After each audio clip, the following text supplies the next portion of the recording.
In all these years, I haven't made a single video that focuses on characters wielding big weapons. Whoops, let's fix that. Welcome to the Attic Dungeon. My name is Sam, and whether you want to sing long songs or swing big sticks, I'm here to help you with everything.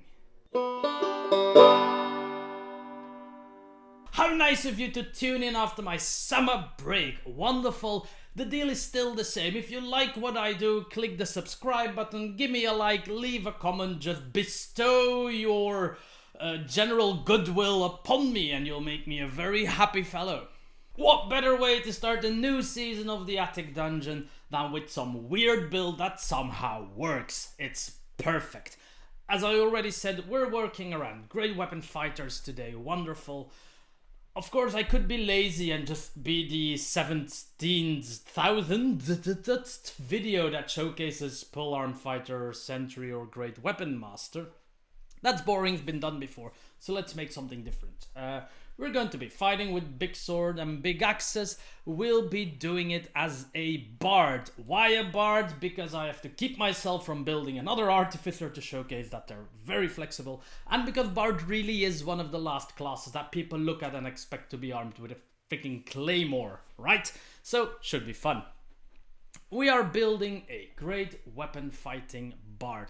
That means if you're starting this character from level 1 in play, you'll be vulnerable the first 2 levels because you're going to do a string build on a bard and they don't have any heavy armor proficiency, right? You only have light armor at the beginning, so that is a bit dodgy and vulnerable. You'll be able to deal out damage just fine on the first few levels. Just worry about your survivability. Once you hit level 3, we can soften the blow quite a bit, and at level 4 the harm is all gone, really, no problem there. If you're starting from a higher level, you can tweak the ability scores that I'm going to present a little bit because you don't have to worry about your low level survivability. What race are we picking? I have to confess that this build probably works best with a high elf. You could always be boring and pick a variant human to obtain the same effect, namely there's a wizard cantrip that we want. But I think I'll take my high elf. So nobody. I think it's first for 2 things. I'm building something with great weapons, and I'm using an elf actively and consciously. This is a very brand new me, brand new video, brand new season kind of thing. So high elf, obviously all the Tashai options are on. So the changing of ability scores, proficiencies, extra bard spells, versatility, all that stuff is on. It matters because our elves usually have dexterity intelligence, and I'm going to change that to a strength +2 buff and a charisma +1 buff on my ability scores. Elves also gain some weapon proficiencies, which we are not going to need because we will be picking up the proficiencies in a different way. So feel free to change out those weapon proficiencies for something else. I added a lovely music instrument and a lovely tool, I think, and do what you want. Yeah, mine's a brewer, a cook, and I added 2 more instruments because a bard can never be too loud. Before I delve into the build proper, I'm just going to say that this is a pure bard build. There's another easy way to make this work, and that is a few levels of Hexblade. I think 3 levels of Hexblade, so you can get great pact weapon, and then the rest in bard works fine as well, because then you only need charisma to beat things to a pulp. But I didn't want to do that. I want to make a pure bard. You could also go 2 levels of paladin and then the rest in bard. That would give you heavy armor, martial weapons, a fighting styled ability to smite, so that is actually a very powerful great weapon bard build as well. But it's not just a bard, it's also a paladin, and that's not what I wanted to do today, but I just wanted to float those 2 builds up there as well, so you actually get 3 for the price of 1, and the price is 0, so that is a damn good deal, people. Okay, so we have our high elf with a buff of +2 to strength and +1 to charisma. What are the other ability scores going to be? Well, we're going to put a lot of points in strength from the start. We're going to put a 15 in strength, point by as always, so that will be a 17 with a +2 bonus, because we'll be evening that out on level 4. I had 14 in constitution, 10 in dexterity. We don't want 9 armor class or whatever at the start of the game, so a bit of dexterity also helps you to obtain a positive initiative counter once you get Jack of all trades, which is very handy. 14 constitution, as I said, you need hit points, you're going to be in the front line. I dumped intelligence and wisdom. We don't want to be smart or wise, we want to smash things. And 15 charisma with the bonus of +1 will have us start at 16 charisma, like any bard should. So your spells will be really good at level 1. Your melee fighting capacity will be great as well. You only have the survivability in your armor class that is suffering from this build at the start. So that's very acceptable. What does Bard give us at level 1 that we want? Everything, of course. Bardic inspiration, spells, that's all good. What spells are we picking? Well, cantrip wise, you're very free here. You could go full utility cantrip and leave out Vicious Mockery because you'll be dealing damage in a very reliable way with weapons. I picked it up because it never hurts to have a range alternative, and it really is the only damaging spell you have as a bard in your cantrip arsenal. Then you can pick Minor Illusion, Message, something. The cantrip that we'll be adding from the High Elf race is going to be Green Flame Blade. Why? This is a wonderful cleaving cantrip that relies on you having a decent weapon attack score. So when you cast Green Flame Blade, you have to make a weapon attack as part of the spell. So you need that high, in most cases it would be dexterity score, but that high strength score to actually make that cantrip work really well. What the spell does then is you hit the guy, and then there's flames that are going to jump over to the other, to a second target. And both the damage that you deal and the damage that you fling to another person are going to scale as you level, because it's a cantrip, it scales with your level, not with whatever class you play. So it doesn't matter that this is a wizard cantrip, you leveling bard all the way up will work perfectly fine. The extra damage, by the way, on your main target will come in the form of fire damage, just like the damage on the secondary target is also fire damage. So that's the downside of the cantrip, is that this is fire damage, which is resisted rather fairly often. Fairly often is a bit of an exaggeration, but it is the most frequent resistance out there amongst monsters. But in that case, you just whack them with your sword and be done with it. When we look at level 1 spells, there's a few great options here. Fairy Fire, because if everything is coated in glowy lights, you have advantage on everything, which is wonderful. It is a concentration spell, of course, and your defensive capabilities are whack at the start, so be careful. But it's a good boosting spell that will be relevant later on as well, because it also flares up invisible enemies. It's a good utility spell. Color Spray is also good for different reasons. One, it requires no saving throw. You roll an amount of hit points that you can color, and everything that you hit with the spell is blinded until the end of your next turn. So you will gain advantage from this spell for 1 round as well. They can't save against it, so it's a guarantee hit to blind some creatures. You might want to swap this out for another spell at higher levels, because sure, you could upcast it, but that's not the best use of your higher level spell slots. But it's a very solid start at level 1. Other things you can take: Thunder Wave. You'll be up in melee combat relatively often, so it doesn't hurt to have something to blow things away should that be necessary. And Featherfall, because never leave home without Featherfall. And that's pretty much your level 1 bard. Skill proficiencies don't really matter. At level 2 you gain inspiration, of course, so you can hand out dice that other people can add to their attack rolls, their save rolls and ability checks. As a bonus action, they reset on a long rest for now, and you get 3 because you have 16 charisma. You also get Jack of all trades, so every ability check that you're not proficient in that you perform will get a half your proficiency rounded down added to it. And this is cool because it also buffs your initiative, for example. You also get Song of Rest, but that's not it's cool. You can heal people during short rests and long rests, but during short rests a bit more, which is good, but that's not what we're here for.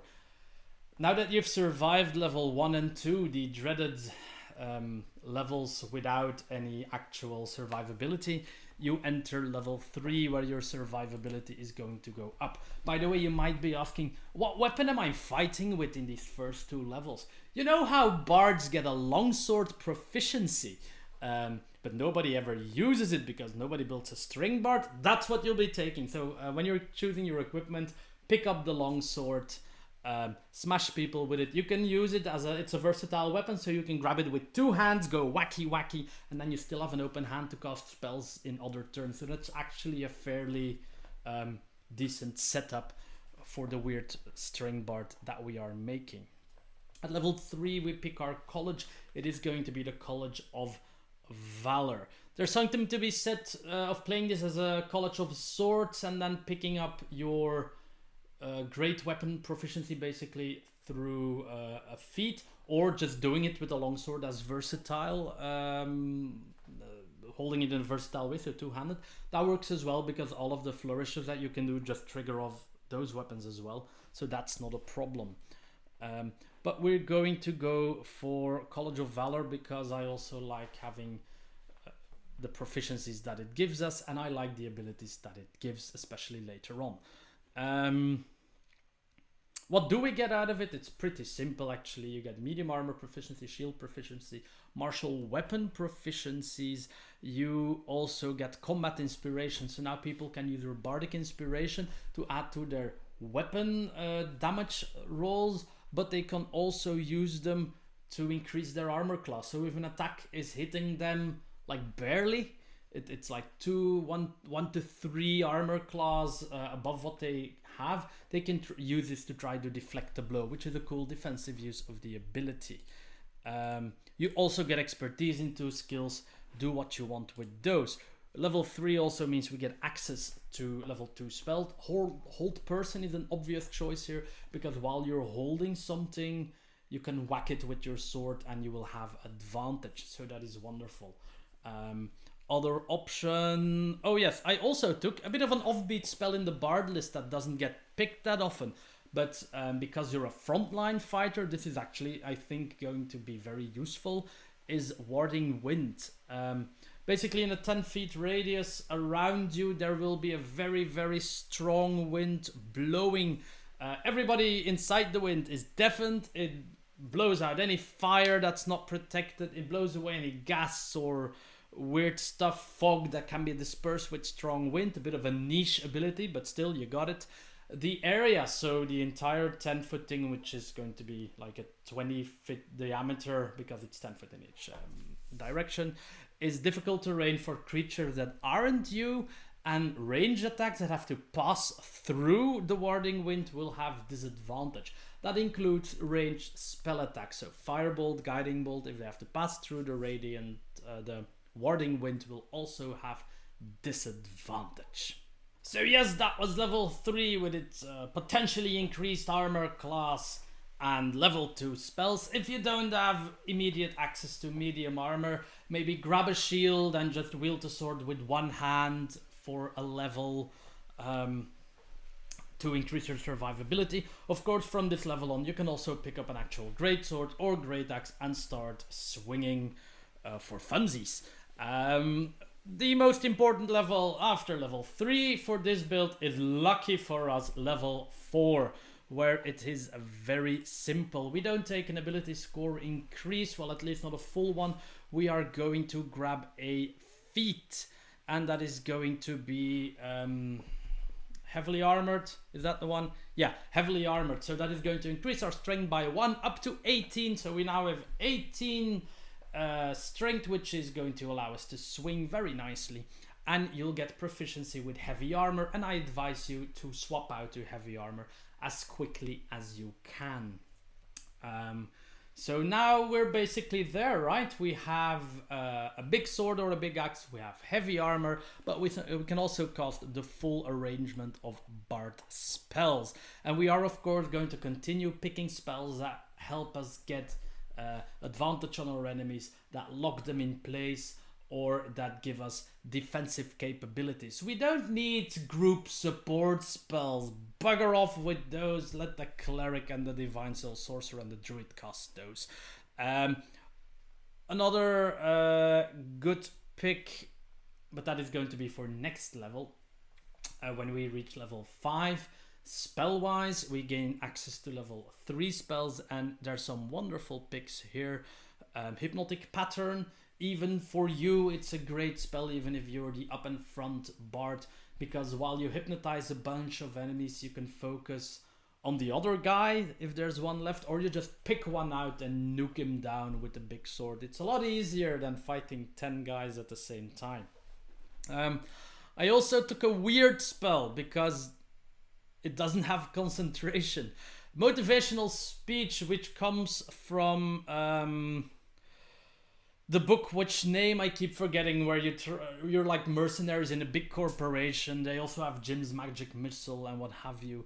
Basically, this spell gives 5 creatures 5 temporary hit points, whippy advantage on wisdom saving throws, and if you are hit by an attack, you gain advantage on the next attack roll that you make. So it's a lot of little effects, which is, it's a bit doubtful for a level 3 spell. Like if this was a level 2 spell, I would say yeah, sure, pick it. At level 3 it's a bit dodgy, but it does give you a bit of extra hit points, which you do need because you're not the buffiest type around. Wisdom save advantage might be relevant depending on the encounter, but free advantage for the entire party for one attack is pretty good actually. If you have a rogue, they're going to love it, fighter's going to love it, you know. It's not bad, it's a bit of a weird pickup, but I wanted to use this spell, so I did. Level 5 also means your bardic inspirations now reset on a short rest, and that's very important because now it's excellent, and now you can just hand out more of these. You still only have 3 because we leveled up strength at level 4, but now that they reset on a short rest, you should easily have 6 a day, which is not bad. Level 5 is cool, but level 6 is more important for us because we get extra attack here. It's the second feature of our subclass. It's very simple, there's nothing else I need to tell about. Level 6, you get extra attack, you can hit twice with a big sword now. You also get counter charm, a very situational bard ability. Huzzah! Level 7 gives us the level 4 spells, which gives us access to an excellent spell in the form of greater invisibility. Basically, it's a concentration spell. You become invisible for up to a minute, including all your gear, and you don't reveal yourself when you're attacking, so you will have permanent advantage for as long as the spell holds, as long as you don't get blown up too hard. You have advantage, and stuff has disadvantage when it's coming to you, so that is really good. Actually, this is a must-have in my opinion for a attack oriented bard like this. Valor Bard is going to be for quite a while. Another option in the level 4 spell range is Ralotim's Psychic Lance. Now why this, I hear you ask? Just to have that one ranged missile in your backpack. Up to now your only ranged alternative is Vicious Mockery. It's perfectly possible that you picked up some javelins or hand axes. That's very good to do as well. But you know, this gives you a very good nuke that is easy to target, even if you can't see the target, but you name the target and it's in range, the lance will fire at the target. So that's pretty good to have as a ranged alternative. That is level 7, and at level 8 it's very simple. We do take the ability score increase this time, and we'll pump up our charisma to 18 to keep our spells on par, and to basically make sure that we can bard harder, you know, get an extra bardic inspiration, your spells will hit more often. It's everything you want, aside from hitting really hard. You know, my builds always stop at level 8, but I have a few afterthoughts for this one. So first off, don't forget Green Flame Blade levels as you go. So there might be cases where it's more interesting to whack a Green Flame Blade than the extra attack feature that you gain at level 6. And don't forget that Green Flame Blade levels at level 5 for increased damage already. So when you're level 5, it might be good to hit with Green Flame Blade a lot for a level until you get extra attack, where you can rely on your attacks being very prominent again. At level 10 you gain magical secrets, and you might be asking, Sam, what kind of magical secrets might I want to take with this type of character? So I had a quick look at some spells from other classes that are very entertaining for your melee great weapon bard. There's Guardian of Nature. That's a druid and ranger spell, I believe. It's a bonus action. That's very important. You can activate it on the bonus action. It gives you advantage on strength-based attacks, so that's good stuff. You deal 1d6 force damage extra, and you gain 10 feet walking speed. So this makes you faster, increases your accuracy, and increases your damage. It's concentration, but it is cast as a bonus action. So you can pop this and still go in and whack stuff. As opposed to, for example, you could also pick haste. But you lose a turn because haste is... Well, you lose half a turn because haste is an action, and then you could still use your second action to do one attack, sure. But haste has the problem of dropping at a certain point, probably because your concentration gets broken, and then you lose a turn, and that's something we want to avoid. We don't have the highest constitution. We do have a high armor class. If you have plate, normal plate, you'll have 18 armor class on this build, and that is nowhere near bad, but haste breaking is oof, and I wanted to do something different than haste. So I'm a really big fan of Guardian of Nature because of the bonus action, and it gives you everything you want except for defense, really. From the Paladin and I think Cleric book of spells, you could take Holy Weapon, which even if your weapon is already a magic weapon, you can still use it. It will deal 2d8 extra radiant damage on each hit. That is a lot of damage, by the way. And you can use a bonus action to make the weapon explode like a giant flashbang, blinding everything around you for a turn. If they fail the save, I think it also deals some damage, but then it finishes the spell, so there's no extra damage anymore. And then from the Warlock list, there is a Shadow of Moil, which causes you to become heavily obscured. Which means that everything will have disadvantage against you, and if they do manage to hit you, they get hit for like 2d6 or 2d8 if they're in 10 feet range.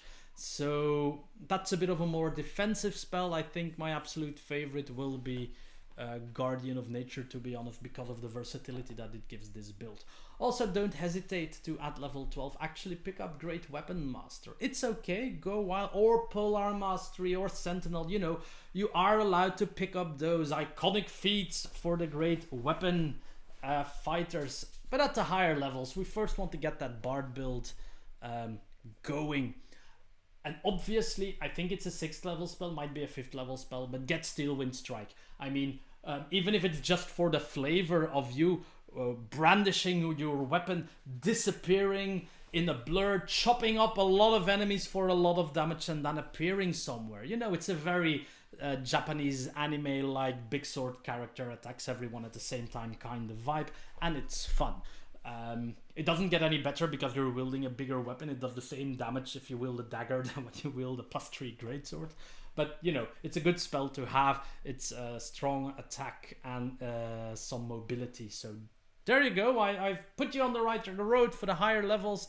If you want some role-playing advice for this Bard, this is your banner carrier. This is the frontline inspiring fighter. This is the Bard, but you know, the Bard who sings while they're slashing their enemies into pieces, inspiring allies all around them. Like, that's why you're a Valor Bard. You're that quintessential inspiring Bard, cleaving things into with the biggest stick you can find. If you have other weirder great weapon builds, don't hesitate to share them with me. Let me know in the comments down below. And the season has started again, so that means I'll see you all again in 2 weeks in the Attic Dungeon.